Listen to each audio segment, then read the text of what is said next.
It is great to have Scott Parker and Felicity Nicol on this podcast. They are part of the creative team behind this new theater performance called Hillsong Boy, starring Scott himself. He's the main performer, and I suppose Felicity is the director. So, Scott, Felicity, welcome to this podcast. Thank you so much. Thanks for having us. Thanks for having us. Hi. Okay, so first, I actually got to know Scott through his conversation with one Melody Rachel on her podcast, You Know I. She's also part of the Sydney, Australia theater scene. So tell me more about how you come to know her. How I came to know Melody. Mm-hmm. Melody just came and saw the show. She really enjoyed it, and then she reached out to have a chat. So yeah, that's that's the main thrust of it. We kind of back and forth a little bit. She's had similar experiences in the evangelical movement. Mm-hmm. In fact, I think she was at Hillsong as well. So we had lots to connect on. And then I came and filmed with her that podcast that we did. So yeah, that's the story. So you're going to bring the show to the Sydney Fringe Festival next month, as of this recording, so September, from the 3rd to the 14th. So I'll make sure to publish this conversation sometime during those days. So Amazing. yeah. So tell me about what other shows you have lined up for this wonderful show of yours. As in, like, what other opportunities for the show? Oh yeah, what are the performances? I mean. Sure. So we've got a development in October in Albury Wodonga. So that's the National Greenhouse residency.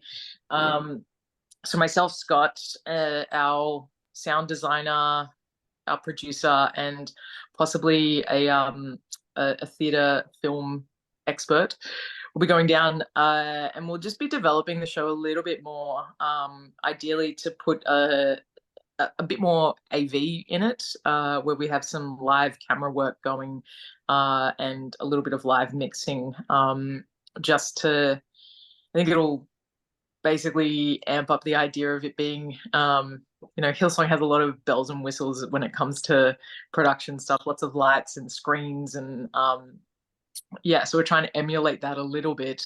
And then in the show, there's a large part of it is an interview, which we kind of see as like a kind of Christian Today Tonight or something like that. So yeah, so I think that's probably what we'll be doing there. And then ideally we're hoping to tour it around Australia. We've got a couple of dates lined up already, I think, for the very beginning of 2026. So I guess, yeah, watch this space.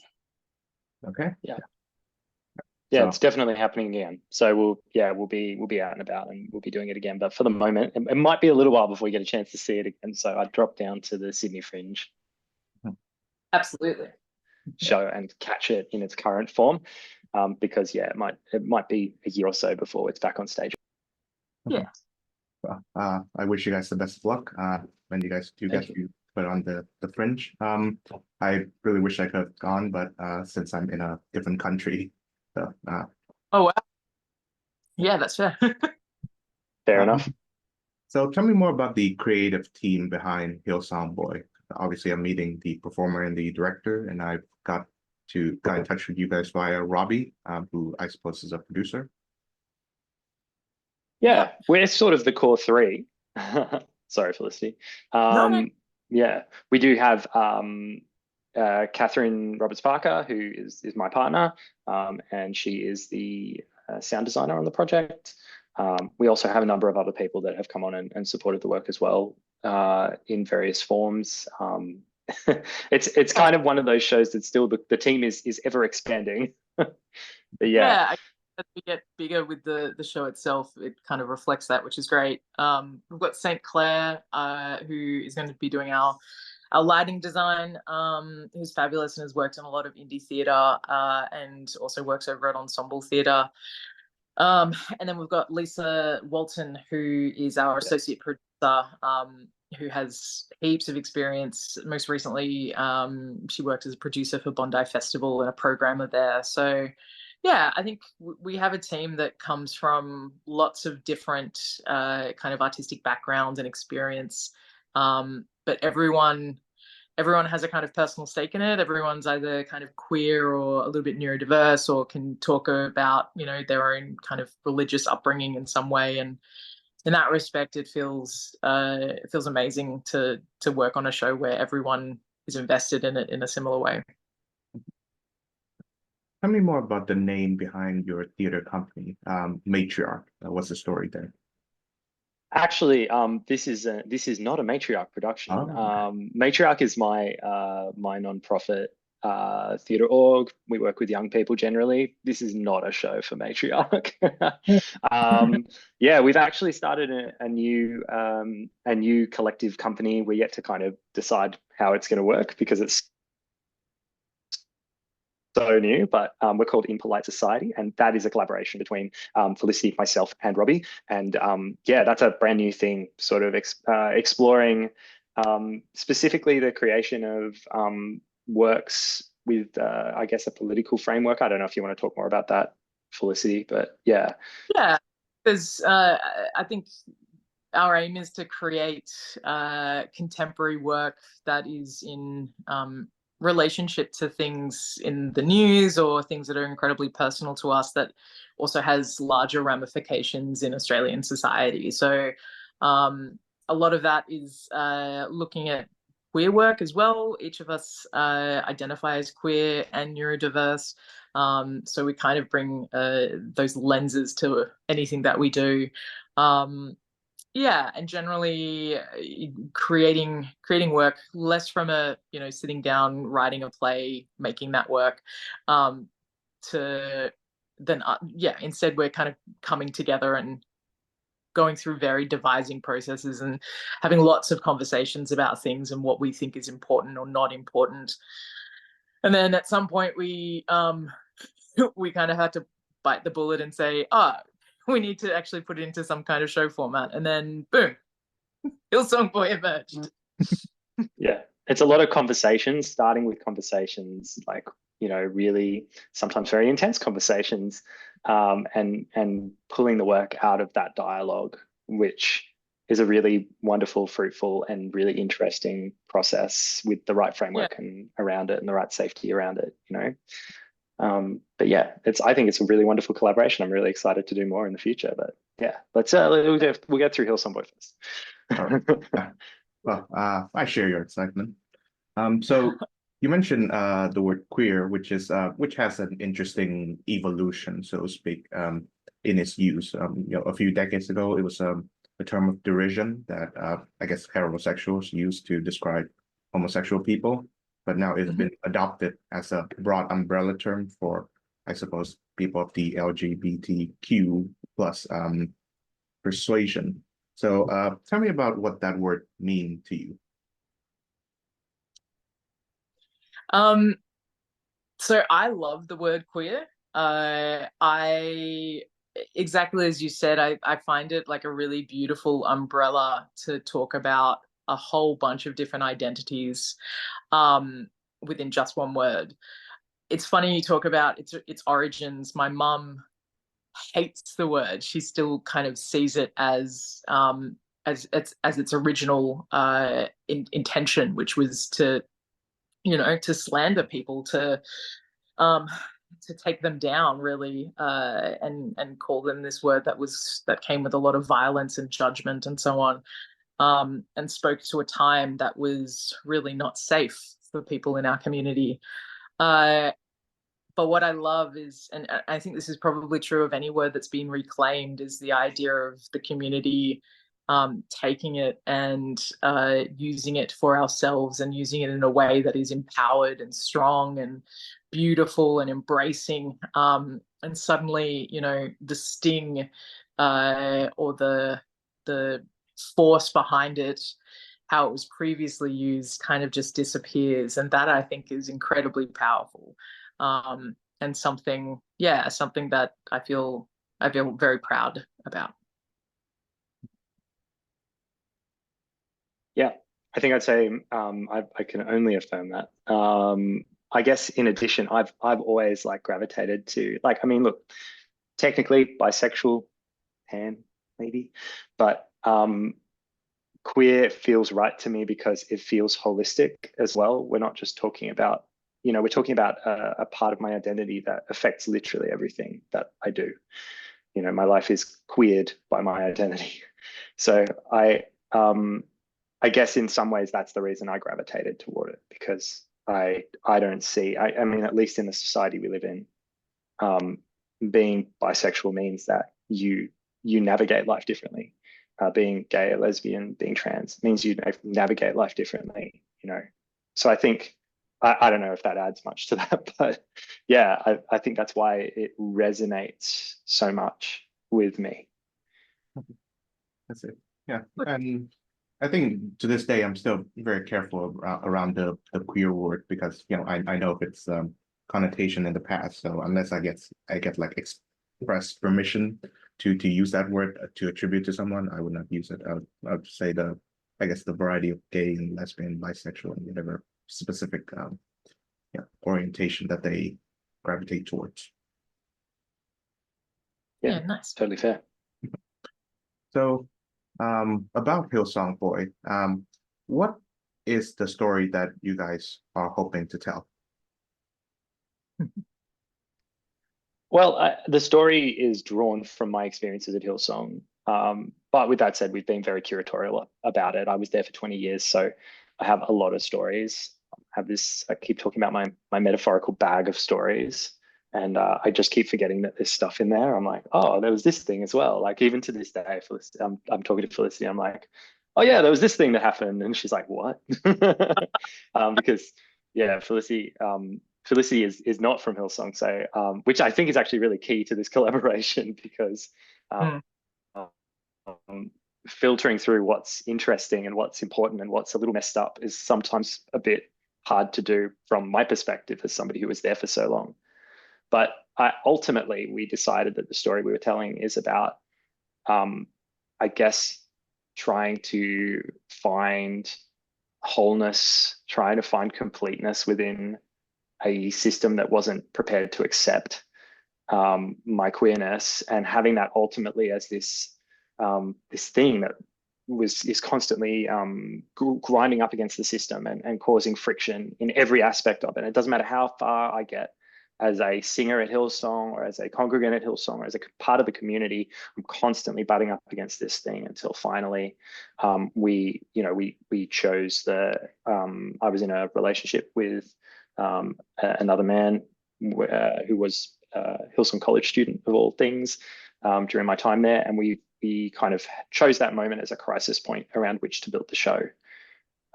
But yeah, maybe Felicity can articulate in some detail how that process worked and what story you feel we're telling as well, because I think that there are a few different stories all kind of interweaving and being told at the one time.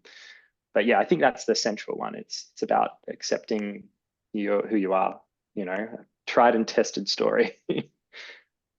Yeah, definitely. No, I think you put it really well, Scott. And, the more I think about it, you spending 19 years there and the fact that you've only had about 5 years out, I still find incredible because like that's half your life. Those are your formative years as well. So it's interesting. Yeah, I think it's incredibly important that I don't have any association with Hillsong, because I think being able to curate and to discern things that are odd or that's interesting or that's dramatic or nah, that's not really anything, is really important amidst what is such a huge canvas to work from. Yeah, I would agree. I think the story overall is about trying to seek acceptance for who you are, and the very RuPaul idea of how can you love anyone else before you can love yourself, and what happens if Hillsong is a place that propagates love and is built on this idea of loving each other, and it's a big family. which is such a beautiful sentiment.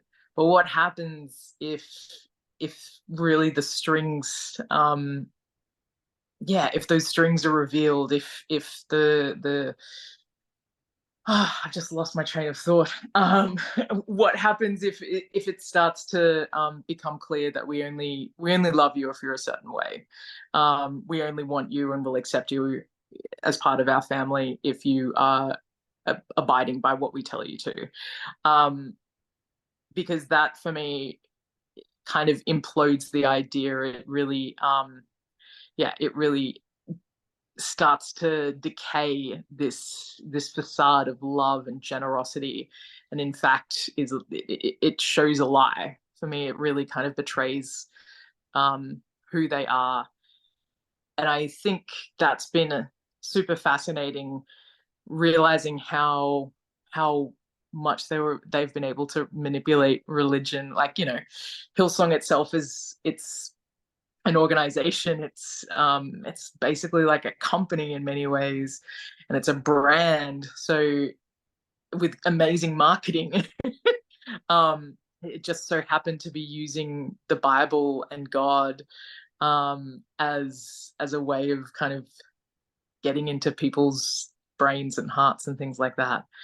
So I think there's a lot there, but at its core, I think, for me, the question of can queerness and faith coexist, because both traditionally, I guess, repel the other, which I don't like. I think the idea of God or religion is meant to be so expansive and all-including and loving, and then same with queerness. It's meant to be ever evolving. It's not a fixed thing. So why can't that include faith as well? Can faith and queerness coexist? And what does it mean to walk away from something that you built your identity around, when it suddenly becomes no longer fitting? Yeah, I also feel like there's something in there about the brand and the coolness and how like the kind of new religion really markets itself and brands itself. And in some ways, I would say that the message expands out from Hillsong as well, because sort of new evangelicalism, it really is about marketing in the same way that like, your Hollywoods or your, like it's got that level of appeal, it's got that level of like they have their own award ceremonies that's just as much glitz and glam associated with it. It's, and I'm even outside of that, Hillsong was winning Grammys. We're talking about the leaders of Hillsong hanging out in Hollywood with, having parties with Tyler Lautner and like, interacting with like Bono and like Justin Bieber. And like, so the decay, like Felicity was saying, of all of that, when you sort of unpack the, I guess the really, I say socially conservative, but I feel like that kind of mischaracterizes a lot of conservatism. It's literally just homophobia that's straight up being perpetrated by the church. As soon as that enters the fray, that whole thing starts to decay. This cool, accepting vibe where everyone's really chill and cool. All of a sudden, that it's not so chill and cool, and the communities in which you might feel chill and cool no longer feel like that anymore. And trying to capture that a little bit, the show starts with a very chill and cool depiction of a Hillsong boy, which is sort of a mix of my own experiences with some of the crazy stuff that people from Hillsong have experienced over the years, and the way that Hillsong has been depicted in the media. So yeah, we untangle a lot of different things in an hour, and a big part of the challenge of creating the show has been like, how do you do that? How do you build something so complex around a really simple thread of truth? And I think that identity thing, that who are you in an environment like that? How do you find yourself in an environment like that if you don't naturally fit? I think that question has been really key to just pulling all those threads together. Yeah. Okay. So if you visit the webpage for the show, hillsongboy.com, you see these three sentences. Hillsong has fallen, Brian Houston dethroned, his dynasty disgrace. So they are written in very big form. Yeah, plots. Yeah, sorry. So Yeah. so provide more in regards to the context behind these three lines. Yeah, I guess you need to understand who Hillsong is really to understand those lines. Yes. Yeah, Hillsong is it was an enormous mega church. It kind of still is, but it was one of the most influential mega churches in the world. Maybe not one of the biggest by mega church standards. There are some pretty huge mega churches out there, but there were, they had canvases is what they call campuses rather is what they call them around the world. America, Europe, through Southeast Asia, South Africa, South America, and the influence was a cultural influence over the course of many years. So Hillsong was really started, I guess, formally sort of grew into its own form in the 80s. And from that point, it started pumping out music into Christian markets, and it made a lot of money off that music, and it gained a lot of influence from that music. And the leader of Hillsong across that whole space of time, there were kind of two leaders. The one that everybody sort of would recognize would be Brian Houston, and the previous leader was his father, Frank. And there's Frank. The history is pretty dark there with Frank, but he was essentially he was abusing children, so he was pulled up in the Royal Commission. And the thing is that it was all pulled up in the Royal Commission because Brian allegedly didn't report properly. Now the courts acquitted all of that, and they said that he was fine in the end. But the impact and the effect of all of that was that essentially across a number of years, Hillsong started to fray and fall apart from within. There were a number of accusations made about Brian. I got to be careful what I say because, putting stuff out into the public carelessly can lead to litigation. But essentially, those accusations were enough for Brian to be kicked from Hillsong by the board.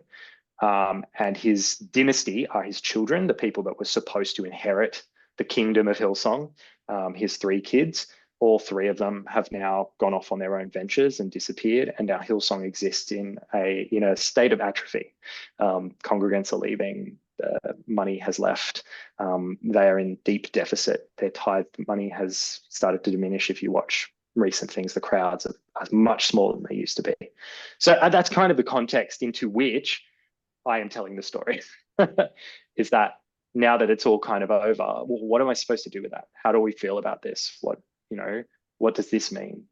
And I guess we lead with that to essentially set the context for what we ask a question at the end of the show: what did they do to us?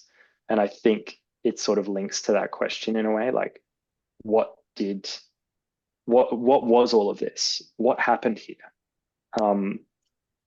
And I think my story is one of thousands of stories of people who've been at Hillsong trying to unpack what happened here. Sorry, that was quite a long answer, and I feel like I'm talking a lot, Felicity. So I'll throw it to you if there's anything you want to add to that. I think you're completely right. Plus, you're the one that needed to answer it. It's got to do with Hillsong. That's you're the expert on it in at least in this call. So I think that you explained it well. Okay, wonderful. All right. So with that context in mind, I actually know a little bit about the Hillsong Church by, I suppose, their music outlet, Hillsong Worship. There was once a time when I attended a Pentecostal church thing in Canada, and I hear that there was a band and they would perform these songs too. I think one of the most famous ones is "What a Beautiful Name Is It? It is in the name of Jesus." That's one of it. So I wonder, Scott, in your life as a Hillsong member, was music a big part of it? Yeah, it was huge. It was huge. It was kind of all consuming. From So I started attending Hillsong when I was 13, and I was on the platform by the time I was about 14. And then I was, the very last day that I attended church, I was singing, and I put the mic down afterwards. I walked out and they never came back. So from pretty much the very moment I arrived to the very moment I left, I was considered myself a part of the worship team and a part of that. I, did a little bit of touring, and I was, on, main stage a few times, and I did a few events, like some of the big events. I definitely wasn't one of the A-lister Hillsong celebrities. I probably wasn't even a B-lister, but I was there the whole time, and it was very much like a part of my identity as a Hillsong boy, was to just be completely consumed by the music. And I thought, like, honestly, I still think the music, I still really like the music, some of it. As embarrassing as that is to say, I think some of the music is amazing. I think, some of the songwriters, as far as songwriting goes in the Christian music industry, they were some of the best out there, especially for congregational music. I mean, I think the Grammys that they won in a lot of ways were deserved Grammys. The music was very, very good. With that said, it's also a tool of the church, and a massive tool of the church, to essentially draw people in, to indoctrinate people through extreme emotion. I sometimes talk about the drug of singing. And we try and depict it a little bit like that in the show. That it's, we say a few times, it's addictive, a stimulant, that every time you get up on stage and every time you sing from the platform, you take a hit of serotonin and you become like, or dopamine even, right? So like maybe it's more dopamine than serotonin. You just get, I don't know what's going on inside my head, whatever. But like you get hit with this extreme adrenaline rush every time you're up there. And I'm sometimes doing that 3 or 4 times a week at times for years. And when I left Hillsong and I stopped doing that suddenly, it was a real shock to the system. It sent me for a total spin.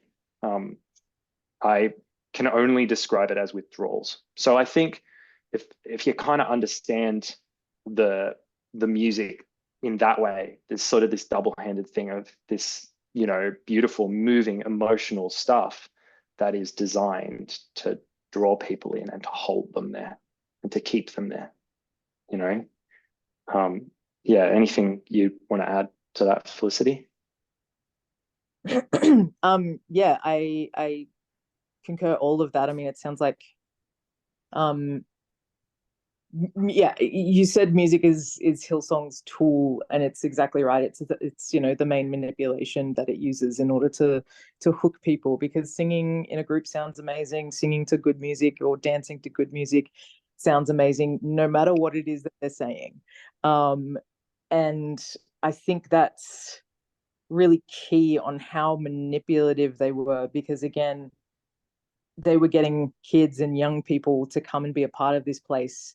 And because of that, plus all the rock music and the pop music and and so on, people were hooked. People wanted to be a part of it and wanted to show up again and again. And then I think what was key in realizing its kind of position in your world, Scott, was the amount of validation it gave you. Like, it gave you, Hillsong gave you friends, and singing gave you friends as well. But I think in many ways, having your voice amplified via microphone and speakers, plus haze or incredible lighting and getting applause by thousands of people, I mean, that's a kind of godlike experience in and of itself. How could you not want that? So I mean, in many ways, it no doubt was an incredible, like, ego trip, because what amazing things you were getting in response to yourself. But an ego trip wrapped up in the idea of, this is all in service for something else. This is a higher purpose. Therefore, it's not about me. It is about God. But in fact, it was really about Hillsong getting money and members. Yeah. So you mentioned the word indoctrination, which I suppose I would define as bad coercive education, claim, yeah, not to enlighten, but to, yeah, to box you in at some point. So how would you describe this process of indoctrination? We have continued throughout our process, both when we first put it on and since, working towards our fringe season. Scott and I have continued to wrestle with this idea of whether or not Hillsong is actually a cult, like whether or not the indoctrination that happens there um, is cult-like. And I think that's been such an interesting journey, especially as someone who was not a part of it, who was not there, who essentially is like casting judgments upon Scott's experiences, and then having Scott sometimes be like, "Yeah, no, you're right. That moment is not okay. That's probably more cult like." Or other moments where he's like, "No, it's cult feels too big," or it's not like the cults that you hear about or whatever. So it can't be. It's not the same. But I think you named it yourself, coercive control, the idea that they're having influence over your sex life, over the amount of time that you have outside of the church, because they constantly want more and more from you. They encourage tithing, which is giving at least, I think, 10% of your own wage to the church. So right there, you've got control over time, control over money, control over body, and then within that also starts to come control over your social circles, because if all your time is being spent in this place, there is no, what perspective can you get? What alternative viewpoints are there? Because your friends are in this place, and it's meant to be a family. So yeah, I think it's a tricky and good question, Scott. I think the coerciveness comes in when you start to think about the means through which they achieve those goals of control. I think if you talk to anybody there, and if you talk to me 10 years ago about this, I would have said, well, nobody's forcing anybody to do anything, right? You don't have to tithe if you don't want to tithe. You can go and do whatever you like with your body. Nobody's going to, stop you. Except that the way that the indoctrination works is it's a real slow burn for people who are involved in the movement. We've been going through my journals as a part of this, which has been an extremely exposing experience. But basically, I've got a box of journals that are full of a combination, and this is where it's really interesting. It's a combination of notes I took in church from preachers and pastors, and then my own personal journal. And sometimes it'll be like 3 preacher notes and then my own personal journal, and then 5 personal journals and a preacher note. And you get to see this mix of, and these journals go back, I'm talking like 02, 03, like a long time ago, right? I'm quite young at that time. I'm probably 13, 14, 15. You get to see in real time as those messages come into the book from the ministers, the pastors, and they then go into me, and you watch as I internalize those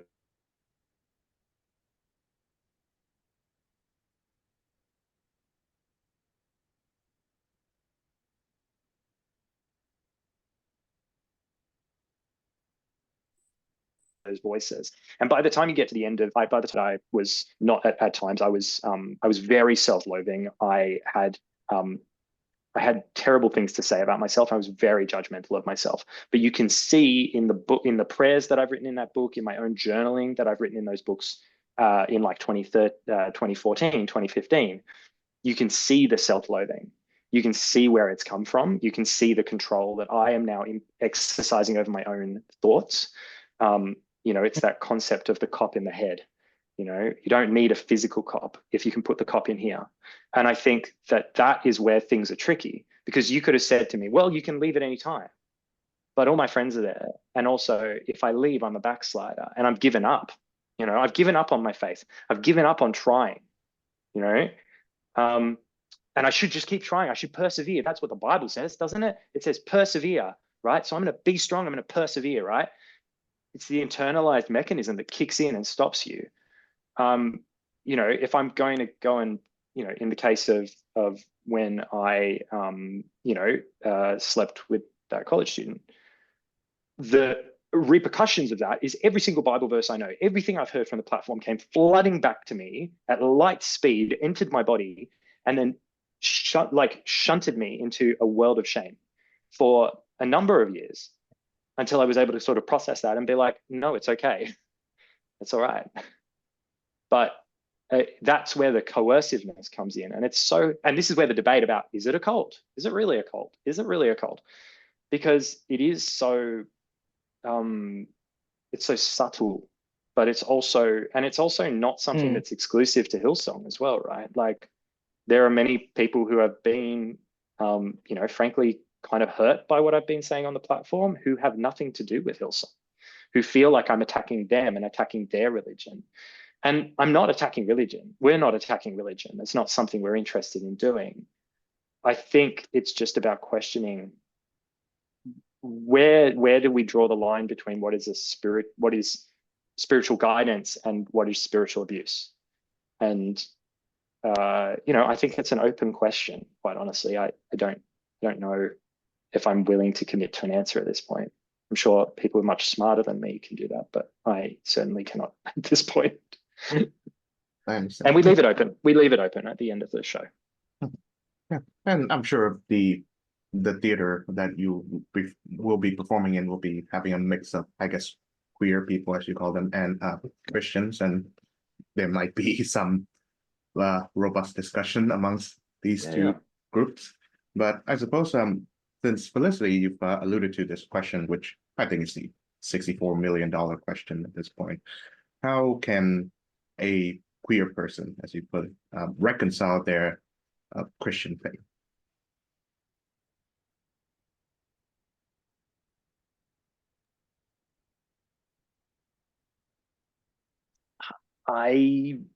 Look, I'm on that journey. I don't know. I still call myself a Christian. I still go to church. I'm very involved with the church. They're an affirming church, a queer affirming church, and they've been wonderful supporters of the project as well, like our Uniting Church, who gave us space and support, and the church turned out en masse to support the show and advertised it on the weekend for us and everything. It was amazing. They're an amazing community, and I'm moving inch by inch closer to a form of Christianity that I feel honest about, but I'm taking it really slow, because I think, you know, I found a sense of happiness in where I am now, and I don't want anything to come in and take that from me. I feel like whatever I end up doing with my faith, I want it to augment what I've already got, you know, to make it bigger and better, you know, if that's possible. Not to say that it's needed, not to say that anybody needs that, but I don't want something that's just going to diminish me and diminish my identity. I'm queer. I'm proud of it. I'm not losing that, and I'm not going to leave that behind.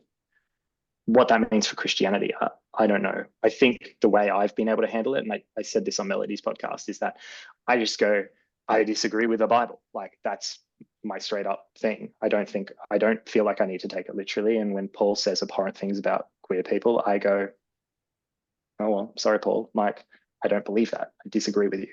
I think you are 2,000 years in the past and don't know what you're talking about, you know, and I feel free to say that. You know, a lot of Christians might not. But yeah, I don't know, Felicity, do you have any thoughts about this? Yeah, so I grew up Christian, Catholic, and I was a Eucharistic minister and an altar server. So I was a good little Christian girl. But didn't go to Hillsong. I find it really tricky, especially my for some reason all the big partners I've had in my life or have all been atheists, and my wife is an atheist, coming from a very proud family of atheists. And I came from kind of the opposite. And when I first came out, my mom's reaction was really horrible. In fact, she asked me, like, where is God in your life? Which I thought was pretty gross. And my reply was, well, where is he in yours? Because I feel like Catholicism and all of that can be a very easy card to play, or a very convenient tool for people at times. I think we've got to unlearn the idea of people's identities and people's beliefs about things being a fixed and stable thing. I don't agree with that. And I think, humans evolve and are constantly changing. And I think your beliefs and ideas of things then change with it. This is something in general that I also love about the queer community, and I love about queer theory, the idea that things aren't fixed. And I think both queerness and religion should be including that. And and I guess I don't know if I have much more of an answer. I don't see myself ever going really to church anymore, which also makes me really sad, because I used to love singing in church hilariously. And there was this, it was kind of the first community that I found. But I think I'm still angry and frustrated with the idea that Christianity is, people throw the Bible at you for being a gay person, and I think that's left me very bitter in some ways towards it. And I also think, because of my family makeup, my wife and I have just had a child, I highly doubt us taking our kid ever to church. That said, I still think of myself kind of as spiritual. I still believe in something, but I don't know, I guess I've made peace with understanding that I'll not understand it. And that might have to just be okay. Right. So just to play devil's advocate, or in this case, God's advocate, so to speak. You mentioned, Scott, that there are certain parts of the Bible that you disagree with, and I say that there is a common concern that the Christian church, do not accept gay people to the best of their abilities, but at the same time, the gay people and the queer community do not accept the church's teachings or the Bible to the extent that they should either. So I guess in your specific case, what is it about certain passages of the Bible that you find disagreeable? Look, the Bible is an ancient book, and I think being like, I disagree with, like, say, the writings of Julius Caesar, it would be just kind of a weird thing to say, right? And I kind of feel the same about the Bible. I think when I say I disagree with the Bible, I disagree with the use of the Bible as a extension of people's intolerance for people, as a tool for injustice, essentially. I think that with any book, it should be possible to say, I disagree with this. I don't believe this is true. I don't agree with the author on this.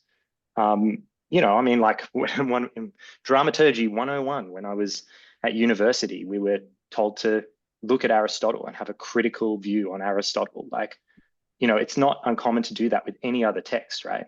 To be critical, to look at things with a critical lens. I guess I feel like we should be able to do that with the Bible. As for whether or not, the queer community should be accepting of the church's teachings, I think at the end of the day, we exist. We're here. We can't change. That is the fact. legislation around the world has caught up with that as well. And, the banning of conversion therapy, something that I personally undertook, and it messed me up for a long time, still kind of has me messed up. We're not going anywhere. And the fact is that the church has been able to change its teachings and its interpretation of that ancient text on a number of occasions. It's been able to move past things. It's been able to say, like, at one point, people were using the Bible as a tool backing up slavery. And then they changed their minds. They said, actually, maybe slavery is wrong. And then they used the Bible as a tool to eradicate slavery, right? To me, the idea that the Bible is inflexible, I go, actually, it's a text. You guys are interpreting a text. It's very flexible, So, I think it's a controversial one, but it's like that interview, and I can't remember who it is, but it's the drag queen being asked about, well, aren't you afraid of offending God? And she turns around and says, well, I'm real and God isn't. And whatever you think about that, right? The fact that we're here, we objectively have human rights. We exist in the status that we're in. And the history blood-soaked, quite honestly, and not, it's full of joy and amazing stuff, but also where I don't think, just to push back, that necessarily we should be in a position to hear the teachings of the Bible of these churches that are interpretations of a text, culturally, filtered through culture and filtered through people's own biases, insecurities, dogma, and that we're expected to kind of go, oh yeah, cool, we'll accept that. Because the fact is again, we're here, Sorry, I don't know. I'm sure Felicity would have a much more articulate way of putting this, because Felicity has a lot of very amazing ways of kind of framing this sort of stuff. But yeah, that's currently where I stand on that particular point, having had that discussion maybe one too many times with people. Love it. I'm still here. I just am moving around a little bit, so apologies for video off. Well, I guess she's here and she's queer, so to speak. Very nicely said. It might be me. Am I breaking up? I think the wind is affecting my internet.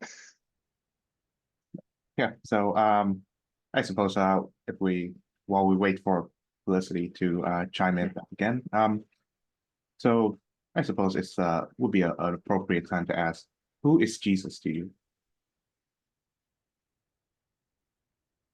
Jesus is a teacher.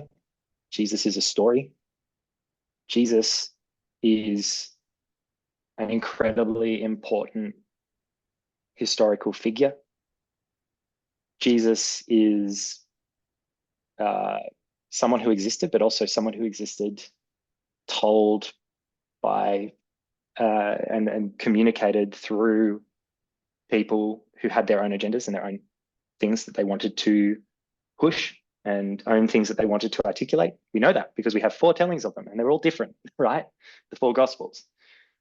So to me, I think Jesus is a lot of things. I think in a lot of ways you have to decide which of the Jesuses you want to kind of choose if you're going to say that if you're going to say you're a follower of Jesus, which Jesus are you following? I think I'm not interested in the historically accurate Jesus, to be honest, because I don't think it exists.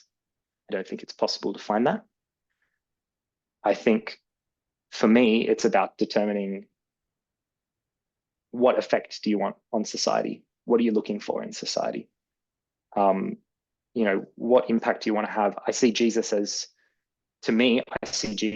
sort of anti-empire, as a rebel, as a revolutionary, going up against the system. I see him as a truth teller, as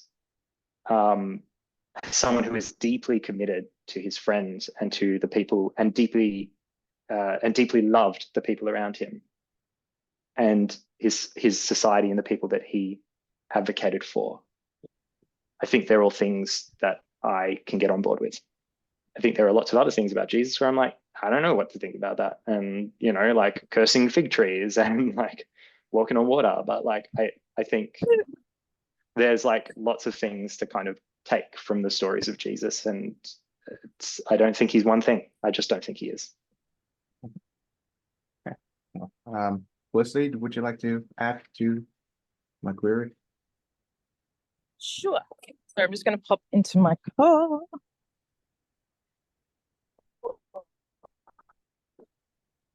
Okay. I think I think Jesus was a Black or Middle Eastern dude who had some really good ideas and was probably like a great public speaker, and was probably a little bit dreamy and cute. So a lot of people were interested in following him around. I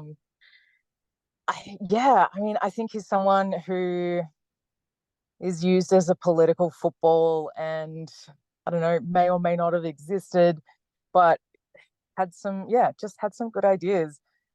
And I don't think that makes him any more or less important than other people in history who have also had similar or other good ideas. Like, I don't think he's a person to be basing your entire life off. I don't think any one person is that. And I think he's probably been misquoted and misunderstood for a long time and in a lot of different ways. I think about that thing about how Jesus, I mean, at least in the stories, sorry, did I just drop out then? My ears went weird. I think about how, like, in the stories with Jesus, like, he's constantly going and being followed by people. And I'm like, yeah, he must have been hot.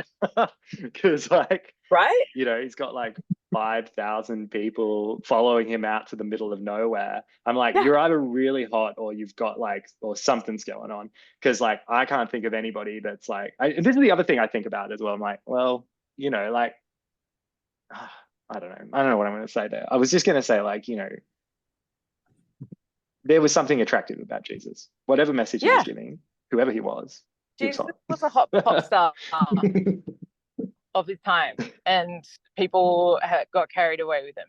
Like, I think that's probably, and I think he probably had groupies, and I'm sure, you know, there's a good 15 years in the Bible where he goes from like 12 to 30. What happened in that time? He had a lot of sex. Let's be real. He had his adolescence, and had a lot of fun, and that's okay. We don't begrudge that. But yeah, I think he was definitely probably hot and like a really good speaker. Right. So much to say about that, but one thing I bring up too is that if Jesus is the person that you've described, Scott, in that he's, you know, anti-empire and I suppose anti-power and oppression, then, well, and he did get crucified because of much of that, I suppose. What would the authority, so to speak, the Roman Empire, the church, why would they have anything to do with this figure who, at the time speaking, he was a failed messiah, so to speak, and why would they use his teaching, so to speak, as a tool of oppression, of domination? I mean, I don't know. I couldn't answer that question for you. But if he isn't that, and he himself was a tool of the empire, then that's all the answer I need to know not to follow him. You know, like, if the answer is that, yeah, he was, yeah, no, he must have been saying all of those things because they're the things that the empire wanted to hear. And that's why Christianity became a world religion. I go, yeah, okay, well, maybe that's not the religion for me. But, you know, I think there are lots of revolutionaries who don't get to see the impact of their work. But I'm not a political scientist. I don't have the answers to why something like that would spur people on to create the revolution after his death. But, you know, it's an interesting story, isn't it? It's one we all know. The story of the revolutionary that kicks off, you know, like, it's like the sad ending to a story with the epilogue of how it all ended in the end, you know? And this is why I say it's a story. I think Jesus follows You know, I love Christopher Booker's 7 Basic Plots, and Jesus's story is a rags to riches story. It's like, he sets something off, he becomes incredibly important over the course of his life. It follows the model of all of the stories we constantly tell about society. I think about like everything is just, it's all a pastiche of all of the things that were happening at the time. There was this thing at the Olympics, I'm not sure if you remember, where like the Christian world went off about this like thing in the opening ceremony where they were like, it's the Last Supper. And actually the creators of the event had to come out and go, no, it's the Bacchanalian rite, guys. Like it's the Feast of Bacchus. The thing that the Olympics is based on, that's what it is. And everyone was like, oh, no, it's the Last Supper, because look, it looks like the Last Supper. And it's like, guys, where do you think the images we have of the Last Supper come from? They come from the Greeks. Like, it is Greek. There are books in the Bible they were written in Greek. There are, like, it is a pastiche of culture. And that particular part of the Middle East has always been a crossroads of cultures from everywhere. If Christianity was going to be anything, of course it was going to incorporate all of those images, all of those metaphors, all the things we understand. And maybe Jesus is all of those things. When he says he's the Son of Man, maybe that is a reference to Caesar. I don't know. I don't know that stuff. People much smarter than me do. But yeah, I just think, why did it become the world religion? I'm sure that there are hundreds of thousands of words worth of explanation for why that is the case. But, I think it undoubtedly has been used as a tool of oppression. So, that's why I say there are many Jesuses. There are many ways to interpret what Jesus said. And at this point, Jesus is a tool. So like, I mean, we talk about it as like the world's religion, and in some ways it is, but also, I don't know, statistically, aren't we outweighed by Muslims? Like, it's a super Western viewpoint.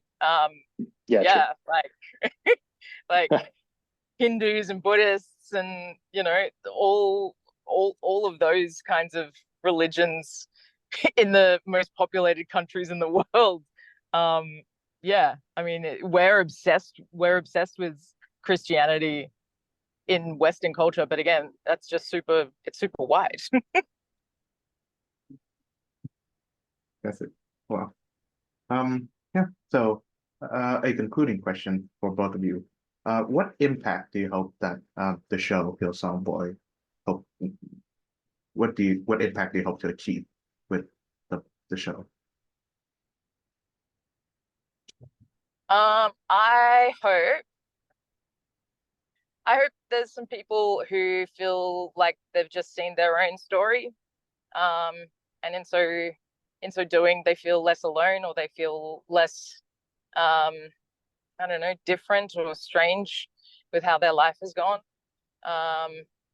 And I hope people, I hope people feel entertained and enjoy, the humor of it and the songs that are in it, but also they feel really strong in who they are and happy in their queerness, or happy in their ability to accept people for who they are. I think that would be a stunning outcome. Yeah, I can only agree with that. I think there is a positive impact to be had in truth telling about what it is to be at these churches. Lots of people leave and never talk about it ever again. They spend years of their life doing this thing, being a part of this cycle, and then they leave and they don't really have a lot by bringing my story to the stage, that people can see some of their story in it, and they can also kind of start to think about what happened. I think also religion. I'm not out to question other ones that I haven't been involved in, because I don't know. But as far as evangelicalism goes, I think there are lots of questions to be asked about of Christianity, what it means now, and what it means for society, because there are lots of evangelical churches, and sure, Hillsong is coming to an end. It will eventually become just a small church in the back of the Hills district in Sydney. but what it has left with us is culture that is now, it's the Hydra, right? We cut off the head, but now there's 100 other iterations of this all over the world. You know, I'd say thousands, because Hillsong propagated its own culture before it died. So there is something cultural that needs to be questioned and needs to be deconstructed. But yeah, I think that's a bigger job. I don't think this show is going to do that. Can I be clear? But I do think that I like the idea of getting on stage and at least starting the conversation for people. Yeah. That we can question this. We can question this. You can question. And we should. And we should. Yeah. You know? There's like it's like there's been a slight, or, you know, there's been a cult in our midst that has remained, that has gotten away with, you know, destroying some people's lives and taking multiple millions of dollars from its parishioners, like, and the people that were at its heart have gotten away without having to pay anything back or having to have any punishment. Like, that's not okay. We as a society should feel the injustice of that and say, how did this happen on our watch? And until we do that, it will continue to happen. I certainly hope that it achieved the same impact. And with that said, thank you very much, Scott and Felicity of Hillsong Boy, for joining the show. Thanks Thank for you. having us. Such a great pleasure. Thank you.